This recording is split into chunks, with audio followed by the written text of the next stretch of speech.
جس اعظم خان کو میں جانتا ہوں وہ ایماندار آدمی ہے، قابل آدمی ہے، اور جس طرح کی باتیں میں نے پڑھی ہیں سائفر میں وہ کہہ نہیں سکتا۔ جب تک میں اعظم خان کے منہ سے نہیں سنوں گا میں مانوں گا نہیں، کیونکہ اس میں یہ کئی باتیں حقیقت کے ساتھ نہیں ہیں، یا تو زبردستی سے اسے کروایا گیا ہے۔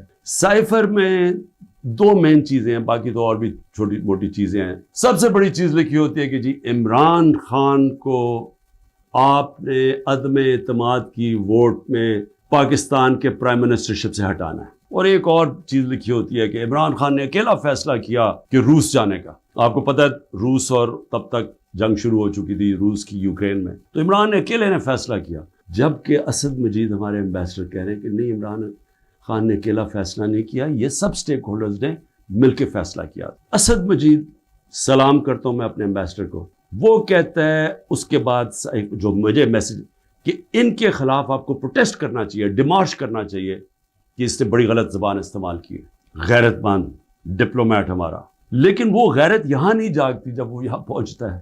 جب میں یہ دیکھتا ہوں کہ یہ کہہ رہا ہے ایک ایمبیسڈر کو کہ اپنے پرائم منسٹر کو آپ نے ہٹانا ہے، تو پھر میں دیکھتا ہوں کہ یہ میرے لیے تو نہیں ہے، ایمبیسڈر تو مجھے جواب دے ہے، تو مجھے کون ہٹا سکتا ہے؟ پاکستان میں مجھے کون ہٹا سکتا تھا؟ ایک ہی آدمی، جنرل باجوہ۔ سائفر تو جنرل باجوہ کے لیے ہے، اس نے بھیجا ہے۔ مجھے خبریں آتی رہتی تھیں کہ جناب فیصلہ ہو گیا آپ کی گورنمنٹ ہٹانے کو، مجھے رپورٹ آ رہی رہتی، آئی بی والے مجھے آ کے بتاتے تھے کہ جی دیکھیں شہباز شریف کی خفیہ میٹنگز ہو رہی ہیں، بیچ میں ان کے لوگ پڑے ہوئے ہیں، جنرل باجوہ کی کوئی فادر ان لا ان کے گھر میٹنگز ہو رہی ہیں، یہ ساری مجھے خبریں آ رہی تھیں۔ لندن کسی کو بھجوایا جا رہا ہے، تو میں مانتا نہیں تھا۔ میں جنرل باجوہ کو جب ملتا تو وہ کہتے تھے ہو ہی نہیں سکتا، ہم تو کنٹینیوٹی چاہتے ہیں۔ کون پرائم منسٹر کو ہٹا سکتا ہے سوائے ایک آدمی کے جس کے پاس پاور ہے؟ پاکستان میں پاور ادھر ہی ہے، سپر کنگ ہے، سب پوچھنے والا کوئی نہیں ہے، لیکن پاور ہی پاور ہے۔ اس کے بعد اگلے دن عدم اعتماد اسمبلی میں ٹیبل ہو جاتی ہے، اور ایک دم ہمارے لوگ ہلنا شروع ہو جاتے ہیں، اور پھر ہمارے اتحادی وہ بھی ایک دم ہمارے سے خوش نہیں ہوتے۔ لیکن یہ یاد رکھیں کہ یہ ٹائم کون سا تھا؟ یہ وہ ٹائم تھا جب پاکستان کی اکانومی 17 سال میں سب سے بہتر امپروو کر رہی تھی۔ مجھے پاکستانی ہوتے ہوئے میں آپ کو سچ بتانا چاہتا ہوں، مجھے شرم آئی کہ اس کی جرت کیسے ہوئی کسی چھوٹے ایک آفیشل کی کہ جو ہمیں اتنی بڑی دھمکی دے دے اور ایمبیسڈر کے ذریعے میسج بھجوائے کہ پرائم منسٹر کو ہٹا دو۔ لیکن اس کی غلطی نہیں تھی، شرم یہاں نہیں آ رہی تھی۔ جن لوگوں کی ذمہ داری تھی کہ قوم کی حفاظت کرنا، جس آدمی کی کہ قومی وقار کو بچانا، قومی غیرت، وہ ساتھ ملا ہوا تھا۔ یعنی یہ سارا پلان ادھر سے شروع ہوا تھا۔ میرے اوپر غداری کا ایک پرچہ کر دیا ہے کہ جنرل فیصل نذیر کو میں نے ڈرٹی ہیری کیوں کہا، سائیکوپیتھ کیوں کہا، میرے اوپر غداری کا پرچہ لگ جاتا۔ میں پھر سے کہتا ہوں کہ اگر ہم نے یہ کرنا ہے اپنے ملک کے ساتھ کہ کسی ادارے کو، اگر میں کسی جج کی بات کروں گا تو میں ساری جوڈیشری کے خلاف ہو گیا، اس کا مطلب کیا؟ میں پولیس کے خلاف کروں گا تو ساری پولیس کو میں نے برا بھلا کہہ دیا۔ یہ تو ہم اپنے ملک کو تباہ کر رہے ہیں۔ یہ پلیز میری قوم، آپ یہ سمجھ جائیں ایک بات، اگر معاشرے سے آپ تنقید ختم کرتے ہیں، آپ معاشرے کی قبر کھود دیتے ہیں۔ چیف جسٹس صاحب کو میں نے وہ سائفر بھیجا کہ جی اس کے اوپر انکوائری کروائیں، نیشنل سیکیورٹی کاؤنسل کے سامنے رکھا، نیشنل سیکیورٹی کاؤنسل کے سامنے 30 مارچ کو میں نے رکھا کہ جی یہ ہے، سارے آرمی چیفز بیٹھے ہوئے تھے، سروس چیفز بیٹھے ہوئے تھے، سب کے سامنے رکھا کہ یہ اس نے لکھا ہے، اور آپ کا ایمبیسڈر کہہ رہا ہے کہ ان کو پروٹیسٹ کرو کہ یہ کسی کی جرت نہیں ہونی چاہیے اس طرح کا، کسی بھی ایک ملک کو، آزاد ملک کو اس طرح کا زبان استعمال کرنی۔ انہوں نے کہا جی ہاں مداخلت تو ہوئی ہے، تنقید کی، امریکہ کو پروٹیسٹ بھی کیا نیشنل سیکیورٹی کاؤنسل نے 30 مارچ کو۔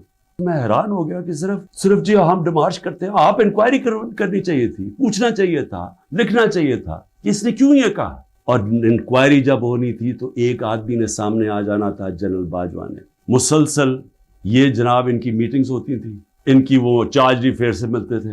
کیا ISI کو نہیں پتا تھا کہ پچھلے 3 مہینے کے اندر ہمارے پارلیمنٹیرینز، ہمارے PTI کے بیک بینچرز اور یہ اپوزیشن لیڈر سے بار بار امریکن ایمبیسی میں جا رہے تھے۔ ارشد شریف نے پورا پروگرام کیا، بتایا کہ کون سے دن کون سے لوگ گئے۔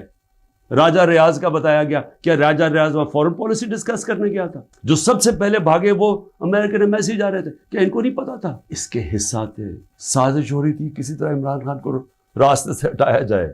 امریکہ کی ایک بات سمجھ ہے، امریکہ جو ہے وہ اپنے مفاد کے لیے فیصلے کرتا ہے، وہ دوستیاں نہیں نبھاتا۔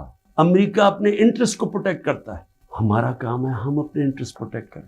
سائفر پہ کیا لکھا کہ عمران خان خود روس گیا ہے. میں عمران خان نے خود روس کیوں جانا تھا؟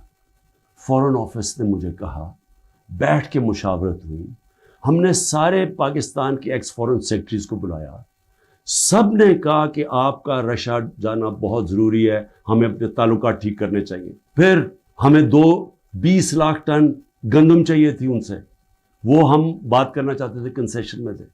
اس کے بعد جب ٹینشن ہوئی یوکرین سے تو تیل کی قیمتیں آسمانوں پہ چلی گئیں, کموڈیٹی سپر سائیکل آ گیا. انہوں نے کہا کہ آپ وہاں جا کے تو ان سے نیگوشیٹ کریں سستا تیل. تو سارا سٹیک ہولڈرز کے ساتھ جتنے بھی تھے انہوں نے پورا پلان کیا. ہم ٹرپ پہ جانے لگے, شام کو ٹینشن بڑھ گئی روس کی اور یوکرین کی. میں نے جانے سے پہلے جنرل باجوہ سے پوچھا کہ کیا مجھے جانا چاہیے یا نہیں. انہوں نے کہا ہم سب بیٹھے ہوئے ہیں, ہمارے خیال میں آپ کو جانا چاہیے. تو سب سے پوچھ کے میں روس گیا, میں اپنی ذات کے لیے تو نہیں گیا. تو واپس آیا تو جناب جنرل باجوہ نے اس کے 2 دن بعد کہ جی مذمت کرو کہ جو روس چلا گیا وہاں. فورن آفس ہی بیٹھا, ہمارے مین لیڈرز بیٹھے ہیں. ہم نے کہا کہ ہندوستان تو مذمت نہیں کر رہا, وہ تو ان کا اسٹریٹجک ایلائی ہے, وہ تو نہیں کر رہا, ہم کیوں کریں؟ اور ہم ان سے ڈیل کر کے آ گئے تھے سستا تیل پہ اور سستی گندم پہ. اس کے بعد جا کے ایک نیشنل سیکیورٹی کا سیمینار ہو رہا ہے, جنرل باجوہ بیٹھ کے کہتے ہیں جی عمران خان ہم روس کی سخت مذمت کرتے ہیں. گورنمنٹ کی پالیسی کے خلاف جا کے سٹیٹمنٹ دے دیتا ہے. اس کے بعد حسین حقانی کی ٹویٹ آتی ہے, وہ کہتا ہے جنرل باجوہ پرو امریکہ ہے اور عمران خان اینٹی امریکہ ہے. بعد میں ہمیں پتہ چلتا ہے کہ ہم نے $30,000 دے کے حسین حقانی کو جنرل باجوہ نے ہائر کیا ہوا تھا ہماری گورنمنٹ کے دوران. وہ بعد میں جب ان کا فیرا, ان کا ایک ادارہ ہوتا ہے جو آپ کو رجسٹر کرنا پڑتا ہے لابیز کو, اس میں پتہ چلتا ہے بعد میں ہمیں. تو میرا اپنا ہی آرمی چیف میرے خلاف لابی کر رہا تھا, ان کو بتا رہا تھا میں کتنا برا ہوں. کوئی فکر نہیں ہے ملک کدھر جا رہا ہے, کوئی اس وقت فکر نہیں کہ ملک کے سارے ادارے تباہ ہو رہے ہیں. سارا صرف ایک 1 پوائنٹ ایجنڈا ہے کہ عمران خان کو کس طرح ڈسکوالیفائی کرنا اور جیل میں ڈالنا ہے, یہ ایجنڈا ہے. اس کے اندر یہ سائفر بھی آ گیا. یہ نہیں ان کو پتا کہ سائفر میں ان کی تباہی ہے, کیونکہ یہ سب ملوث تھے اس میں. یہ شہباز شریف بھی تھا, زرداری بھی تھا, ساروں کو پتا تھا سائفر کا. سارے میٹنگز کر رہے تھے امریکنوں کے ساتھ. انکوائری سب سے بڑی یہ ہونی چاہیے سائفر کے اوپر جو FIR نہیں کر سکتی.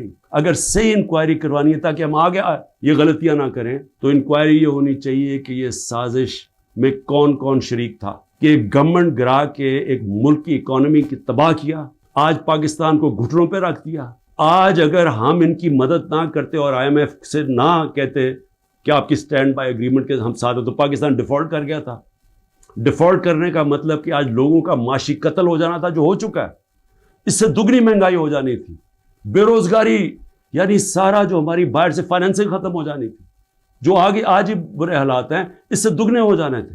ساری دنیا میں خبر دیکھا کہ مجھے ایک مجرم کی طرح پکڑ کے لے کے جا رہے ہیں, تو میرے اوپر 30 کیس ہو جاتے ہیں. جب میں 4 دن بند ہوتا ہوں اندر, جب جیل کے اندر, تو 30 کیس میرے اوپر ہو جاتا ہے کہ جی میری وجہ سے وہ جو رد عمل آیا. اور رد عمل نہیں آنا تھا کہ جب آپ ناانصافی کرتے ہیں, جو سپریم کورٹ کہتا ہے ناانصافی ہے, وہ جو بچارے نکلتے ہیں پرامن مظاہرے کرنے کے لیے جو 27 سال سے ہم نے کیے ہیں, ان کے اوپر گولیاں چلاتے ہیں. 25 لوگ ہیں جن کو انہوں نے شہید کیا ہے, 16 کے پاس ہمارے پاس ڈیٹس ہیں, 9 غائب ہیں ابھی.